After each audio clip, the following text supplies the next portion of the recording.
Baba ava vari kutaura kuti vanga vana baba musi wa 23 September vakatombondikonza ndikavaudza kuti zvamuri kutaura zvienderane nezvamunoda ndiite. Saka mimi muri kuti saka mamuri kwere kuti havana kukonzwa uye mamuri kwere kuti vanga vakakerwa nemudududu. Izvozvi musarasise nyaya. Siyai vanhu vanyatso anorasika ngaarasika apirwa mukana. Anopinda nepakanaka ngaapinde naipapo. Imi makaita sekuti ndimi maakuudzira vanhu. Chitiudzai kuti vataure kuti kudini.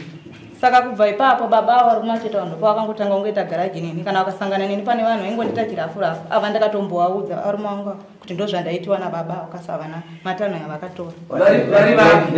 Avo baba vari kumacheta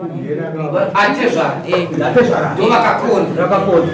Imi ndokubva maudza murume wenyu. Ndakatomuudza kasahana kana danho raakatora.